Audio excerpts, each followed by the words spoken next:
All right, Gil, real quick, since we're here, guys, I'm going to show you essentially kind of the construction of the front end of this C5 Corvette and talk about where you'll need to make your splices if you're going to do a repair on this. So for those of you that have kept up with me, you'll remember that I've talked about the C5s were actually the first one that used that patented GM process of hydroforming, which I'm pretty sure Corvette was the early adopter, and then once they figured out it was going to work, they used it on other cars. So these frame rails here are actually not forged in individual pieces or created in individual pieces.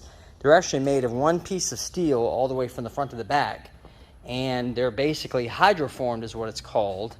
And then it is put inside a mold. It's a round piece of tubing is what I think it started out at, and then they stick it in a square mold and use high pressure water to blow that thing up and make a rail that goes all the way to the back of the car. It's pretty amazing, actually. It even follows that curvature as there as well too.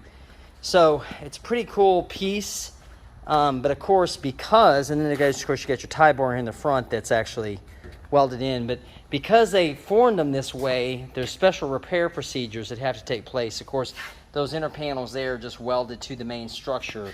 You can kind of see it right there where there are buttresses that also serve double duty as supports, extra supports, and then they also serve as mounting locations for the fuel lines, the wiring harnesses that go to the back, other things like that. So it's actually pretty cool. You can even see here where the glue is put in, where this A pillar is actually welded to the top of this rail, and then here's your firewall, your fiberglass firewall right here. So it's a very solid car, very well built. But anyway, I'm selling this piece for a gentleman that's building a cart, and he needs this cut. So what we're going to do is kind of cut right here in front of this support right here, and then what I'll do is I'll show you what these look like once they've been cut, so you can kind of see how the frame construction, again, it's just one piece of sheet metal all the way from front to back. It's quite unique. So give me a second. I'm going to make my cut. That's something I don't really do on camera, but I'll show you guys what we're working with in a minute.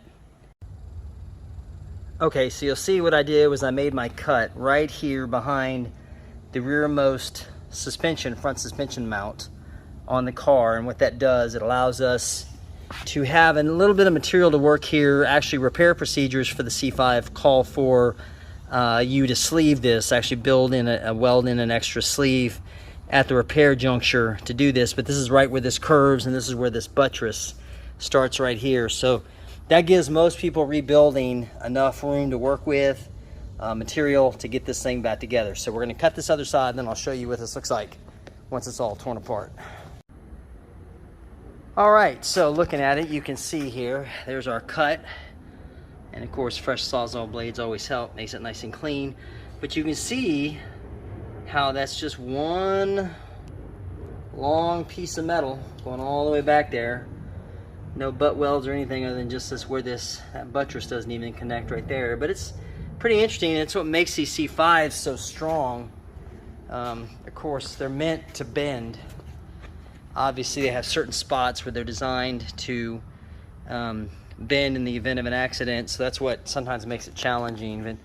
And this sucker's heavy though, man. I will say part of what they had to do really was to reduce weight overall to keep within that 3300 was take some weight off of this, is to make the other components lighter duty. A lot of the interior stuff is lighter, kind of like the difference between, say, a Dixie cup that you'll get a throwaway versus a collector's cup at the stadium, which is a little more robust. The earlier C4 stuff has more robust plastics in it. But anyway, so you can see too, this has actually a GM part number on it, 1043-3264.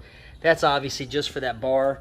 The other thing that is cool about these is that the, God, don't make a liar out of me. I know it's here. Wow, okay. I know it's there. I just saw it. The VIN derivative is on this rail somewhere So if you're ever going to buy one, you want to look at it and see. Guys, I can't believe this. I know this car wasn't, oh, there it is. There's a VIN number right there. So what you can do is you can actually see if the car you're gonna buy, if that VIN number here on the rail doesn't match the rest of their VIN number on this cowl, then you'll know that that car has been wrecked and replaced or worse, which happens with Corvettes often. So anyway, nothing too long about this video. I just wanted to kind of show you. I know sometimes guys ask me about this frame of a C5 versus frame of a C4.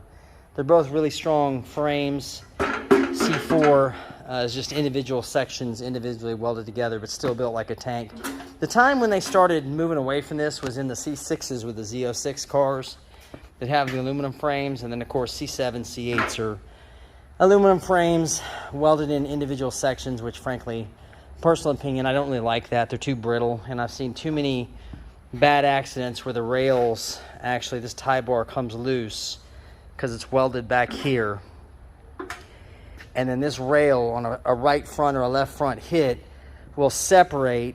In these cars, I've seen C6s and C7s literally split in half down the middle like a rotten banana, which is not survivable in most accident scenarios. But anyway, I'm not going to get into that because I know people drive their C7s, but just be careful while you're out on the road with them. So anyway, that's going to wrap up this one. Like I said, this was a little bit shorter. Just wanted to tie this in and fill it in while I'm actually doing the work here on this car. So touch base with you guys next time. Thanks for watching.